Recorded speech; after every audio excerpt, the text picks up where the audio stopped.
Hello,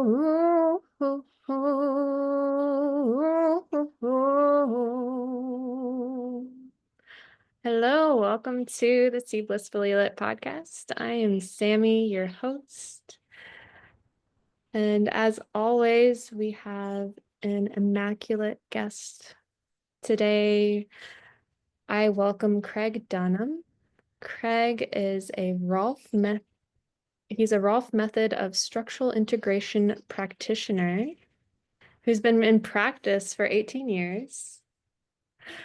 He's very incredible. I've personally experienced his gifts, and he's constantly learning new methods and creating growth in his life and his evolution. Craig lives currently in California, and he also travels back and forth to Japan. And for fun, he enjoys being active, learning, reading, and looking forward to surfing again. So, Craig, I will let you have the floor. You can introduce yourself, share a little bit about your journey, and just tell our listeners a little bit more about yourself. First, thank you, Samie. It is truly a pleasure to be here with you again, this time in a podcast. So thank you very much. Well, my name is Craig Dunham. I'm a practitioner of the Rolf Method of structural integration from the Guild for structural integration. Unfortunately, the Guild no longer exists, but I am proud to be one of its graduates. It means the world to me. I've been in practice now since 2007, so about 18 years now. And it's been an evolution of embodying the work, practicing the work, doing the recipe over and over and over, so that it really comes into me and through me. And the evolution of touch. What am I touching this human body? How am I shifting it? How am I affecting it? How can I influence it so that it experiences extension and space? Yeah. Beautiful. Thank you so much for sharing. Before we dive in deeper into your soul's journey and your journey in this lifetime, I'd love for you to share what magic means to you and how it plays a role in your life. Can I just say, wow, I was not expecting that question whatsoever. I think of magic in two ways. Magic in the sense of an illusion. So that can be a deception, but that can also be for very positive reasons and something magical. So what does magic mean in my life? I think that when I'm working with somebody and somebody experiences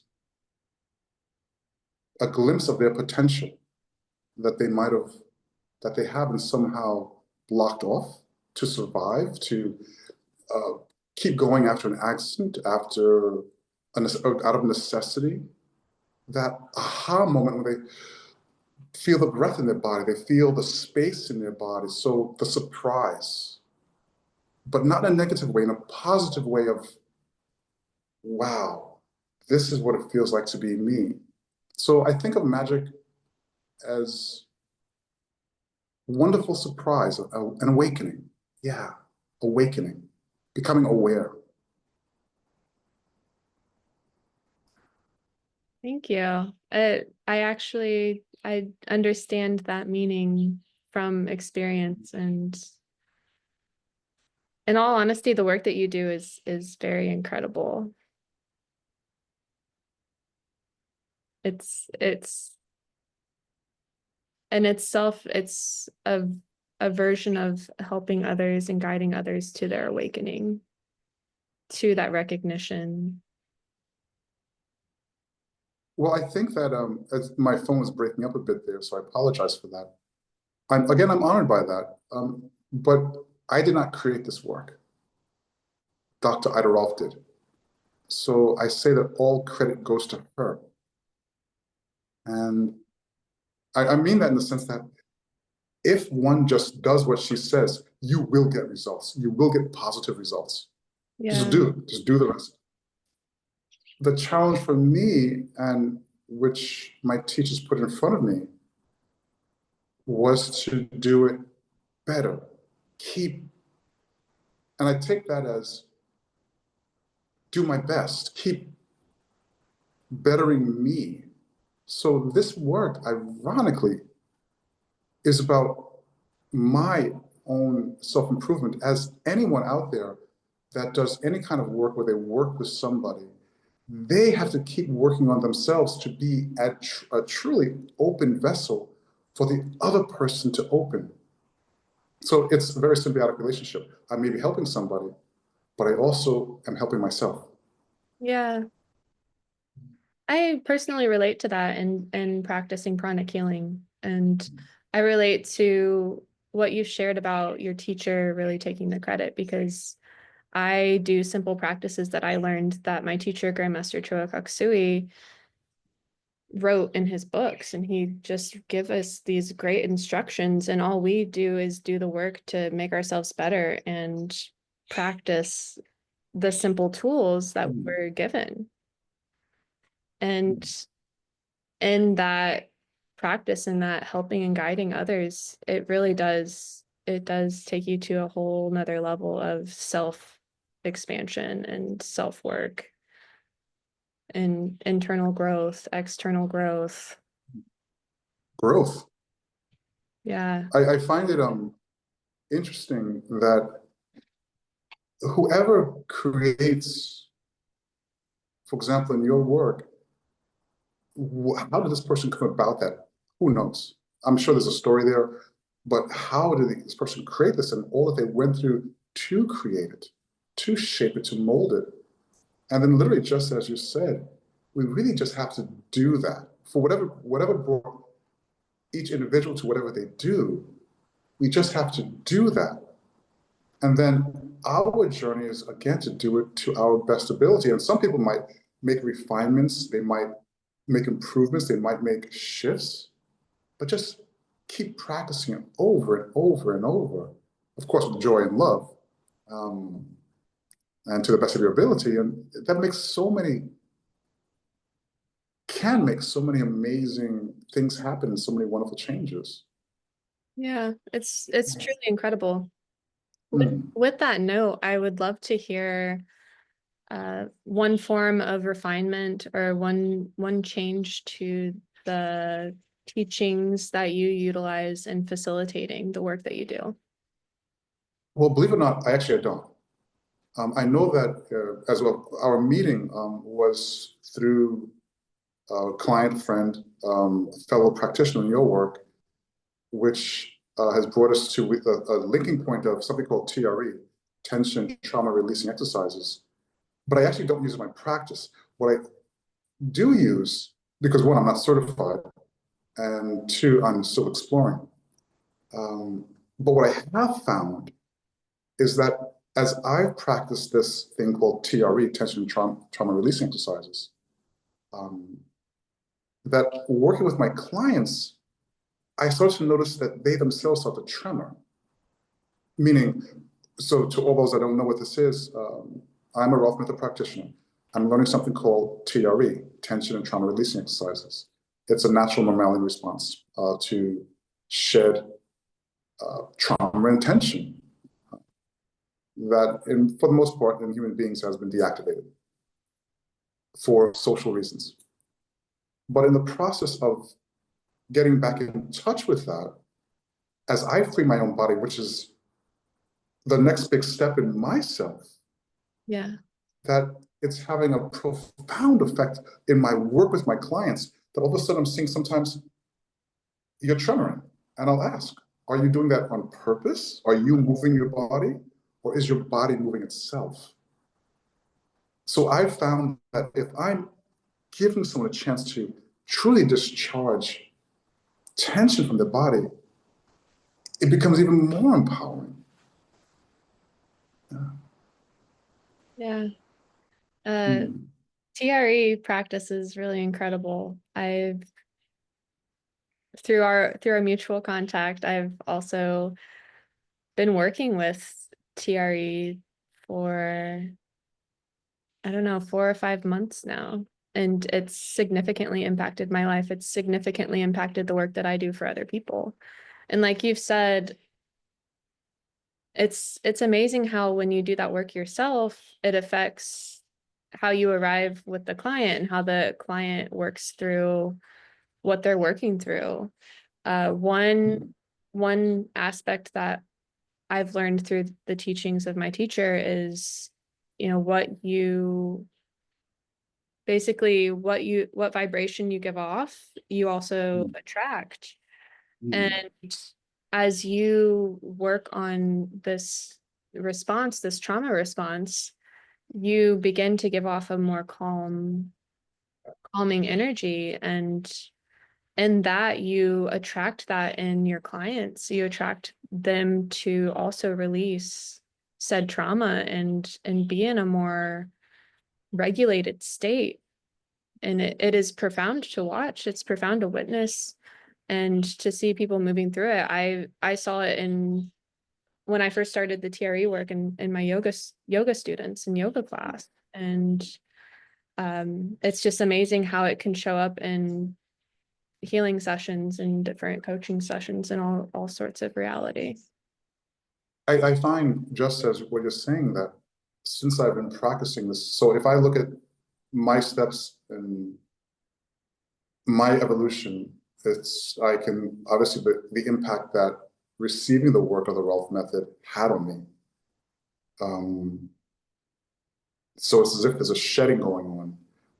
And then we had the experience of COVID, and then unfortunately a very traumatic health situation in my family life. Again, opening the heart, more compassion, just being more present is just a big shift. And then with TRE, another big shift where layers being shed, and that the impact of that, all of these life experiences, and getting back in touch with something which, as a human, as a mammal, as a human animal, as a human being, that my body automatically does, which I didn't do for years, that I'm allowing it to happen now, to be itself. Such a positive impact, one, on my structure and my well-being, my heart, but also, just as you said, how it shows up in my clients, how I can relate to them. It's just things that took another step higher, just something changed. A different softness, a different presence, maybe a more sense of safety and comfort, trust. Yeah. And I'm noticing that sense of safety, comfort, and trust. Mm. It's a lot easier to come by now that I've been doing the work, but it's less prevalent in the lives of many people in our current society in America. And I believe that this work could potentially help more people feel that sense of trust, that sense of safety, and that collaboration, that togetherness that I believe we as human beings are meant to have, so that we as a collective can grow together and create an even more beautiful reality. I think that makes me think of two things. Many times when I'm working with somebody, they'll ask me when I have something that's something of tension. Say, hey, Craig, what is that? I'll tell them, I don't know, it's yours. But I will let them know that from my perspective, whatever the tension might be there, I will instead state it as a strength. It's an overstrength, but a strength that enable them to get through something. Again, it could be an accident, so that they can keep going. It may be have been tough times, maybe stress of work, of life, family, but it's something that I'm going to make up a word. No, I won't. They made their bodies rigid so that they could survive. Mhm. And instead of making it a negative, I look at it as a positive. You got through something. But now we're going to let that go. So the strength of the capacity remains, but not the overstrength of the limitation now. You experienced it. Don't ever forget it. Remember it. But let's get rid of the charge of it. And I do that with my hands. And TRE does that with the shaking. That's pretty incredible to think about. So could you share with our audience in a typical session, what is your main goal and what is the typical result for a client? That's a great question. That's a really great question. If you ask me what the main goal is of a session, first off, the Rolf Method is based on a foundation of 10 sessions. The recipe, they are also can be called as 10 hours because each session should take about an hour, not more. A very efficient session is just under an hour, about 50 minutes. That's a great session. Make the change, get out and live your life. Each of those sessions has very distinct goals. However, whether I'm working with someone and doing the recipe, post-recipe or post-10 session work, I do always have one goal no matter what. And that's horizontalize the pelvis, no matter what. Working on your head, get that pelvis horizontal. Working on your arm, get that pelvis horizontal. Think of the pelvis as the pot of a plant.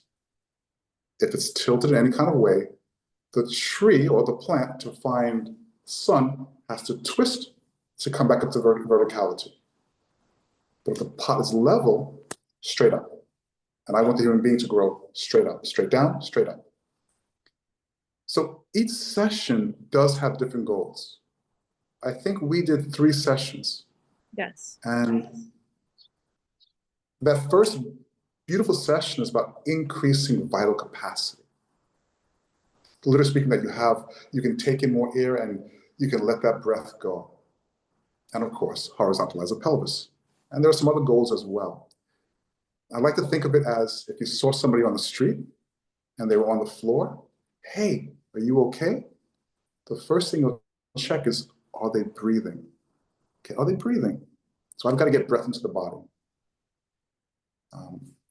Then again, each session after that has a different goal, but again, the same thing, no matter what I'm doing, I always want to horizontalize that pelvis.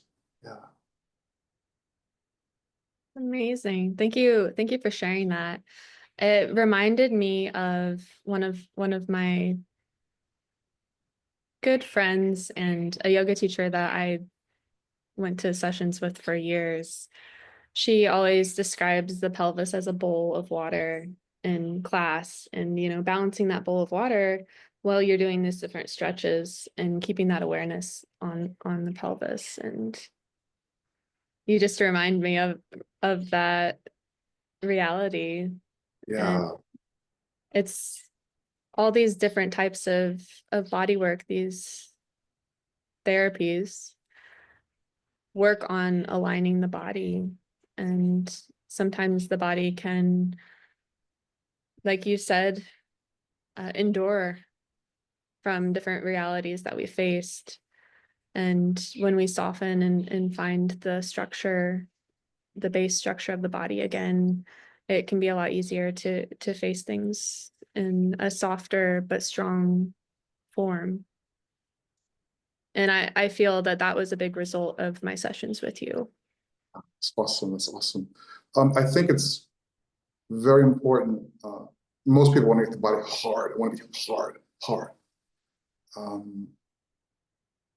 That's maybe a misunderstanding. I think it's very beneficial. It's important for us to have a health. We are animals. Animals are meant to move. So it's important to have a functioning, fluid body that has strength, has mobility, has all those qualities, which everyone out there is trying to figure out, this is the way, this is the way. What do human animals move as? I don't know. Not in this environment where we find out. You can only try and do the best. And so we had to, unless we're necessarily in an environment of pure survival, then we would become the human animals we might have been before. But let's enjoy the process no matter what. But hardness, can you turn off? If you're stuck in that hardness, it's a waste of energy because it's either on or off. And when you're just on, energy is so much and you're burning more than you need to. And that takes a toll on you. Yeah. You really feel that. You feel fatigued, you feel tired, you're more vulnerable to illness or sickness or not wellness. That's very true. It's very true. I've noticed that, and typically when I notice it, it's when I'm feeling fatigued, right? It's when you get into that state and you're like, oh wow, why am I so tired? There's no reason to be tired right now. Well, you know, it's so funny that what absolutes are there? Because being tired from your body always running, that's a drain. It really is just a downward spiral. But yet sometimes being tired can be beneficial. You might learn how to handle a situation differently. It also might, sometimes the chatter's less because I'm just too tired. Let's just get this thing done. It's so, I think every experience in life truly is an opportunity to learn and grow. It's true. What can I learn from this moment? It just, if we can keep open to that, there's always a possibility. Sometimes uncomfortable, but the possibility is there. That's a really good point. I like to also see what I can learn from every experience and situation that I face. Some people might say, "Oh, woe is me. Why is this happening to me?" And there's that question, "Why is this happening for me?" And what can I take from this to, understand life better, or move into a better version of self, or slow the heck down. That simple shift of a word from to me versus for me is a huge shift in perspective. It really makes something from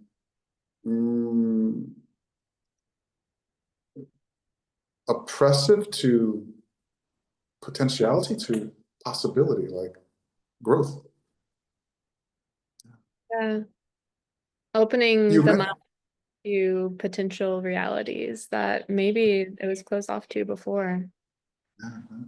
With that in mind, I am curious, what inspirations or teachings have significantly influenced your journey? Is there something specific that stands out to you?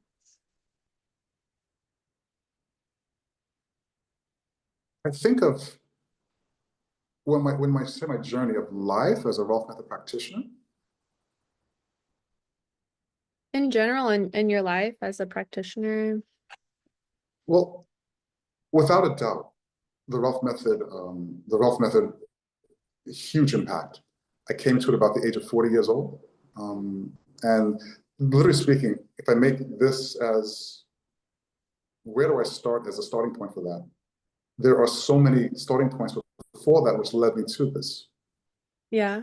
But I mean, literally speaking, it's story upon story upon story upon story upon story. Great stories. But if I think of when I went to the Rolf Method, when I went to the Guild, I went because of 4 words: Emmett Hutchins structural integration. And one day I would do research on him, find out that he was teaching with the Guild, and I called the Guild and I spoke to Susan Melchior. And the love that I felt from speaking with her was such that she was, please come. We'd love to have you in our school. And meeting the teachers, my teachers, David Davis, Neil Powers, Emmett Hutchins, as well as not my teacher, but Susan Melchior and Richard Statfold, it was just, it was joy, it was love, it was come, be a part of us, learn, grow. So they had such a positive impact on my life. I can go backwards to yoga, Dharma Mitra. I can go back to dance, Trisha K. And then as I come forward, I think of the COVID experience where I saw things as cursed blessings, blessed cursings. And that's where we speak of, you mentioned the 2 versus 4, why it's happening to me versus why is this happening for me, if I can shift to that mentality. To, again, a very serious health issue in my family. And then right now to TRE. So almost as if even what I do, it's what I do, what I love. I get the fortune of loving what I do. And what I do has allowed for me to keep growing as a person in my experiencing of me in this lifetime. Yeah. And I never thought of that way before. So thank you very much. What an incredible reflection of your life and growth and influences of your journey. You're welcome. I'm always enthralled by other people's stories and their journeys, and genuinely curious about what led them there and what goes a little bit deeper. So I'm really glad that you found that new insight that you hadn't thought about before. Well, I will share. There was no, I said that I'm going to do this. That was not my path in life. It's more as if I'm walking along and something nudges me. Whoa. Or something comes along and, oh, look at that. And then it's in the back of my head. And one day it's like, that's why that was in the back of my head, because I need to use that right now, as in the words, Emmett Hutchins' structural integration. The story of that is that I was in a shiatsu class when I first started studying massage to become, so I'm a licensed massage therapist in California. But before I even knew about the Rolf Method of structural integration, I was studying shiatsu. And this young person came in every day, oh, Emmett Hutchins is the best in the world. And I'm from New York. I'm like, dude, if you're so great, why are you here? But no matter what, those 4 words, Emmett Hutchins, structural integration, stayed in the back of my head. Until one day, years later, another situation where it was the appropriate reason to, okay, that's why he's there. Let me just search his name. And that led me a shift in my path. So I can't say that I sat here saying, I'm going to become a Rolf Method practitioner. I can't say, I'm going to learn TRE. I can't say, I'm going to do this. I'll tell you a funny story. Even surfing. I was back in New York. And literally speaking, if you can just imagine putting your arms out and the surfboard drops in your lap, in your arms. That's literally what happened.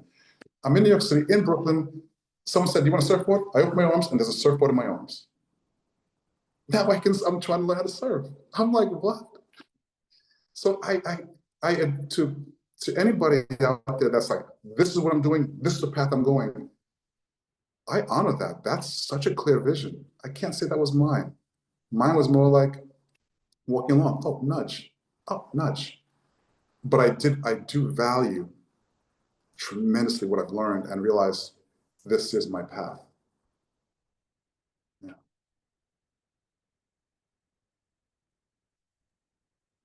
Wow, I really appreciate you sharing that reflection of, finding your path in more of I would say more of like a flow state rather than like pushing to find it. And apologies, it might be kind of loud here. Somebody decided to mow their lawn. Um,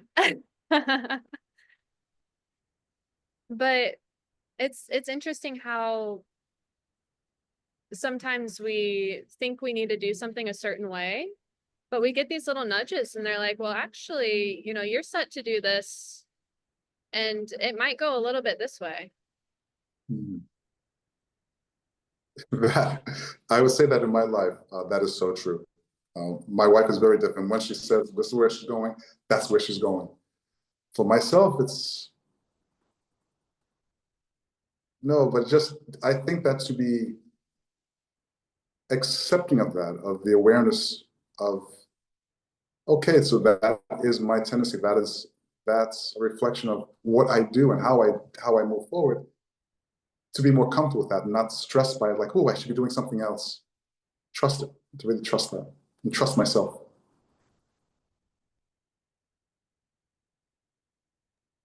It's so incredible. And in that trust, you find those different inspirational pieces that keep you connected.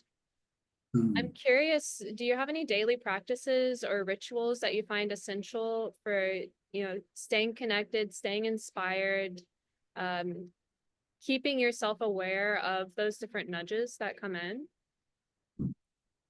Um, there are probably right now two things I do, and they've shifted from what I was doing before. In the past, especially this past few years, it was really a matter of I just stop, just sit, just sit. No worry about what I was doing, just stop and sit. Wasn't worried about, it was just that, just stop and sit. Whatever came to my mind, I didn't worry about it. Just stop, sit, be still. And that was very helpful and very important at that time in my life. Stillness. In the past, I would have, what kind of meditation technique am I doing? What kind of breathing technique? So I find from doing so much from the past, filtering out, just stopping doing.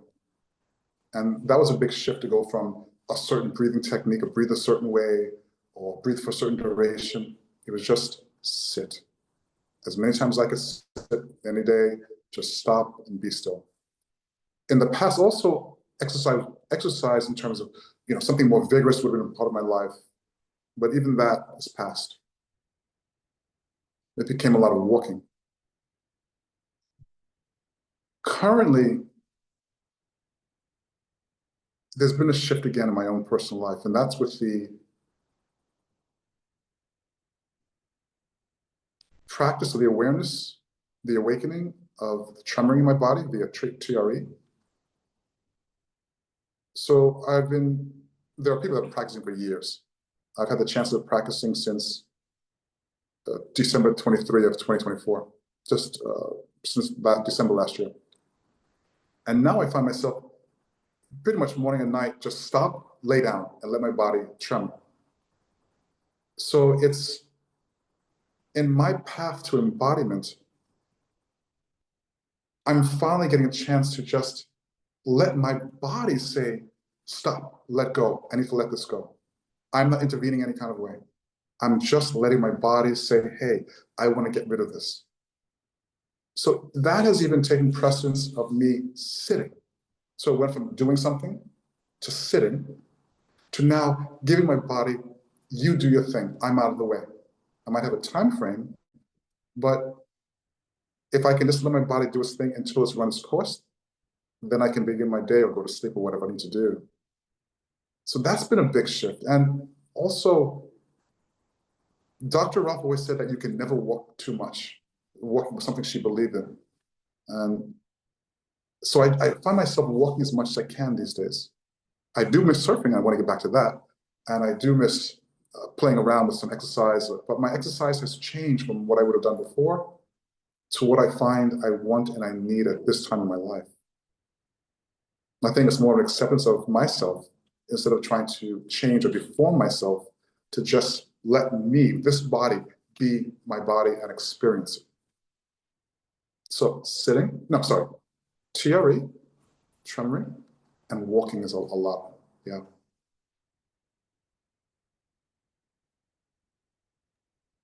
Wow, thank you for sharing those routines that really work for you, and kind of how they've shifted and they've changed over the years.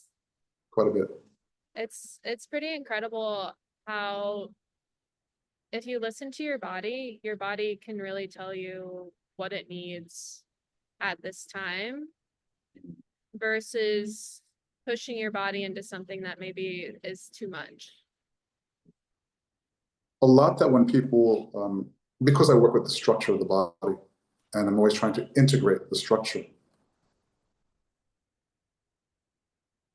Once we choose something in life, whatever path we choose, so we have potential, and then in all this unlimited potential, there's nothing done. It's just anything is possible. But once you choose that path, you let go of all that potential, but then you get all that energy to go into your path. And in some ways, that very much is just an intentional deformation of the body, whatever that is. I try to take that, when it's a harmful deformation to the body, out. So I find myself now where I'm at is, as I reflect on what I've done in the past, my deformations and through exercise and habits to be something else, a shedding of, maybe it's just age, who knows? It's just a shedding of that need. And I love that. I don't need to do that. So I'm not gonna say be that, because I'm me, that's being me, but I don't need to do that anymore. And that is such, again, that could be just age, not my work. That is such a freeing experience. And I see how much energy is wasted that could be applied for so many other things. And that means spending time with family, friends, learning, enjoying, experiencing, and doing things that truly bring you pleasure and joy. And yeah. Yeah, it can be very enlightening to start to welcome that into your life, the pleasure, the joy, fulfillment, and recognizing that you can choose where to direct that energy, and it doesn't always have to be dispersed into all these different spaces. I think they think there's something they could say fear of missing out, but also societal pressure. Just it's just life. I mean, there's nothing wrong with that. There's nothing wrong with it. It's just life. But to come to a place where you can truly listen to yourself, listen to this body, and doesn't feel comfortable, doesn't want to do that. Is that a benefit to the body? Does it need that? Or is that just the ego saying, no, I need to be this way and look a certain way and do this? But you have this amazing gift of a body. Experience what that body can really do. Let it show, hey, person, look what I can do for you. Look how much joy you have. Look how I move for you. Look how I can sit here while you work all day long. Look at that, I can do that. Or look how we do this, or look how I move in this way. What a beautiful experience to really, it's like being in the zone. When you're like, whoa, am I really running this fast? Yes, I am. Look at your body, you're running so fast. Wow, I told you I could run fast if you just let me run. But I never knew you could do that. I told you if you just let me run, I would run you so fast and so long. Who knows? Yeah, you bring about this idea of it's actually something that I've always kind of done, is allowing my body to tell me what it wants to eat, what fuel it actually needs and what fuel it actually wants. I feel like when you decide that you want to follow a diet or maybe a fad, or I don't know, cut something out of your life that you think isn't good for you, that sometimes your body can revolt and not feel well. Yeah. I think there are always balances. There are times when you make a change for whatever reason in your life that you might do something, and there can be very appropriate times when that's necessary. But to have that, I don't want to say intuition, but that awareness, the ability to listen, that's, I think, is very powerful. So as you're listening to your body, it's almost if the body will tell you, no, I don't want that. That's not good for me. This is what I really want. To hear that, and I put that in quotes, that's very powerful and to be commended. Yeah. Yeah, the body is really this immaculate sensor. It's something that I've learned in pranic healing. We have all of these amazing pieces here that we can sense the world around us through. That when you said that, that ties in so directly. My philosophy is no body, you're not here. No body, not here. So for whatever reason, we have this body, we're in this body, we experience it. But hearing you say that, that was like, wow, that I'm saying the same thing, just a different way. But it's so amazing, this amazing sense. I don't want to say organ, but the sense thing.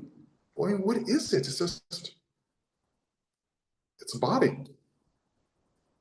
And this is mine, that's yours. And yeah, it's just incredible, incredible. Yeah, it's truly incredible, and we're really blessed to get to live our lives and experience this in our bodies. I mean, the five senses, and to have the mental capacity that we have as human beings. So I'm curious, as we begin to wrap things up, what is your next big aspiration on your journey of conscious transformation? Well, just say that one more time because it froze. What is your next big aspiration in your journey of conscious transformation? That is a great question. And even one that was just, literally speaking, this morning while I was eating breakfast, I'm listening to a book by Dr. David Berceli, one of his books. And he's the creator of TRE, tension, trauma and tension and trauma releasing exercises.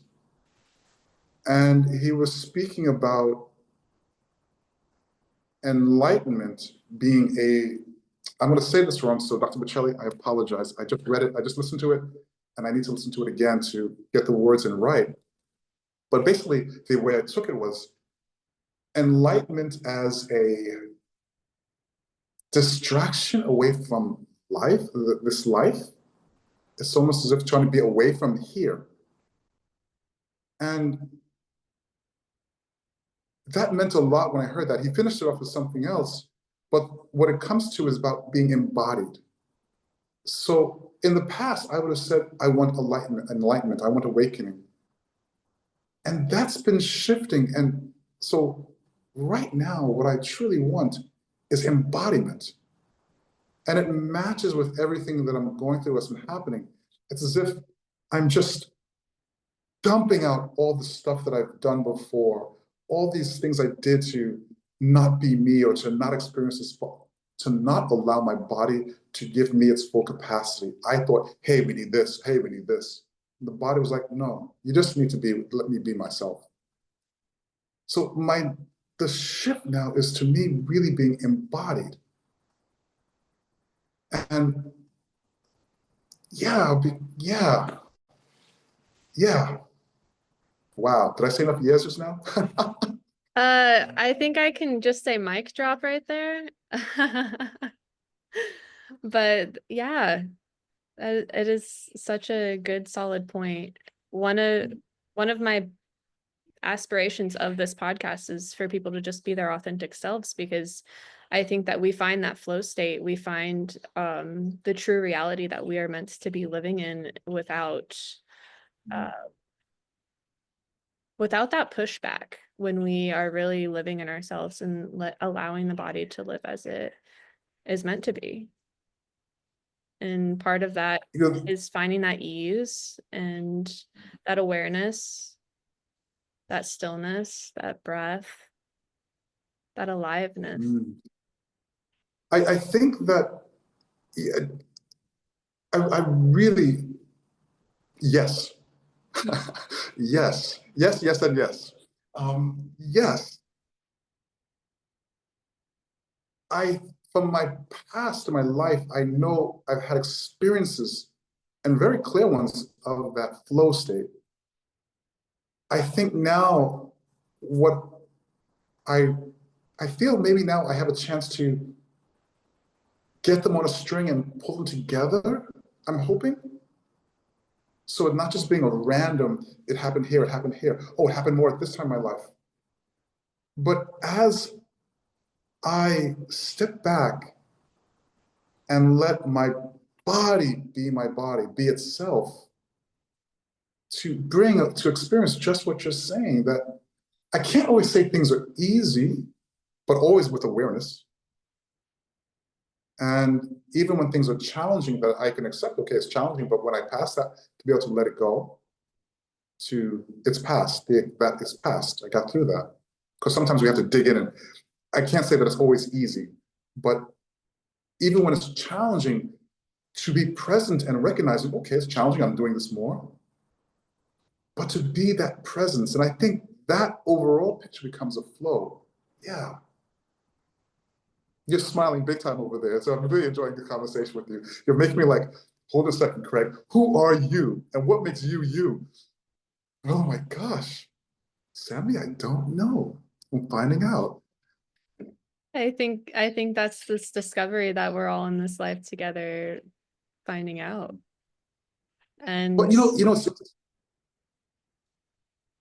go ahead. huh? Oh, and What I, I'm just seeing, I'm smiling really big because I'm seeing another form of awareness in this, and just our conversation and our connection right now. It's incredible. I get it. I get it. I get it. I it's always a pleasure speaking with you, truly. Um, I think when I watch animals, they are in flow state. They are meditators. You look at an animal that's stalking, quietness. They are surviving. They have mechanisms to, okay, my life is over. You got me. You want to eat me. I'm done. I surrender. But that moment they have an opportunity, shake it out, run. I'm alive. I'm good to go. Forget about that. Happened already. I shook it out already. Let me go about my day. That is alive. That is being able to deal with situations which can be overloading, and it gets to a certain point where it's okay, it's that overloading, my life is done, come to acceptance. The body does what it does to do to protect the being. And so I think it's how do we, in our life as humans in civilizations, in the civilization, to really get back in touch with that, whether it be Rolf Method, whether it be TRE, although I think everyone should be doing TRE because it's just that profound, letting us truly be human animals. But we're trying to find ways to be, yeah. Yeah, I think that is, it's one of the challenges of one of the most incredible parts of being a human being. It is the consciousness. We have so much more to our brain than that basic part of the brain that most animals have. And with that comes this wisdom and this intelligence and infinite capacity to create so much more, but we also have to break it back down into that simplicity of living, of being, and appreciate both sides, and try to find a good moderation between both, so that we can also thrive in our lives, and not be too activated on either end, like too relaxed or too gung-ho, let's go do it. True, true. I think that's there has to be, there has to be at each moment the right tone, the right level. But I will say that my mind all of a sudden starts to think of different people right now, and just that I have the blessing of knowing. And I was thinking all of a sudden of Dr. Michael Gervais, one of America's greatest sports psychologists. And he wants to keep everybody in a zone of like between 4 to 6 on a scale of 1 to 10 of intensity. I don't know if that's the right word. So Dr. Michael Gervais, I apologize. But he wants to keep you in a zone where you can stay present, but not just, as you're saying, overactivated, but also you don't want to be underactivated. Yeah. That zone of Yeah, awareness where, yeah. that's a good way of describing it, the zone of awareness. I'm not sure if he says that or not, but so if you said that, Dr. Michael Gervais, you don't, I just made that up myself. But definitely a place to be and experience life from. Exactly. And we can all find it in one way or another. I actually, in closing, I think it might be very beneficial for us to find that space with a brief meditation we can do together. So let's go ahead and close our eyes. If you're driving, don't do this. You can pause the podcast and do it later. But let's go ahead and close our eyes. And just recognize what we're sitting with, these thoughts, inspirations, our bodies. Notice any sensations in the body. And really begin to notice the breath. Noticing our senses, anything we smell, hear, taste.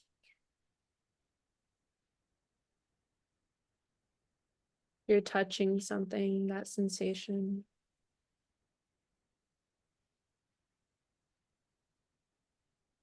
Just coming into that awareness of the present, not judging any of this, not judging the thoughts, the feelings, the sensations. Just having that full awareness. Now bring your attention to your breath. Just allowing your breath to flow naturally, not controlling it. And just notice the rise and the fall of the breath as it flows naturally.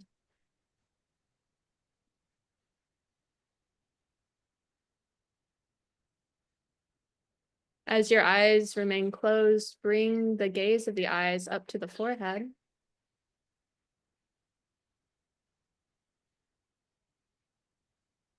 You might see a light, you might not. Just relax into that space. Continuing to follow the natural flow of your breath.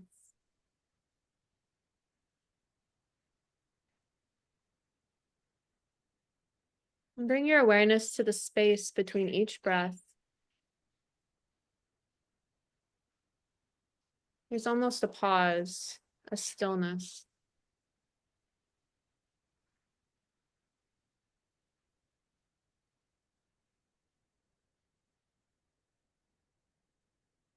It's in that stillness that we recognize this being of oneness.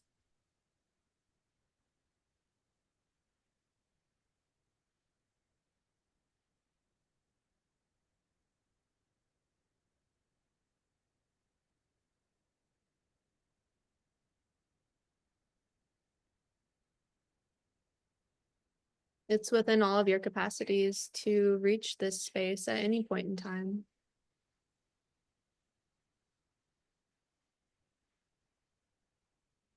Remember this awareness, this space. And slowly open your eyes, maintaining that awareness, maintaining that calmness, that clarity, that connection.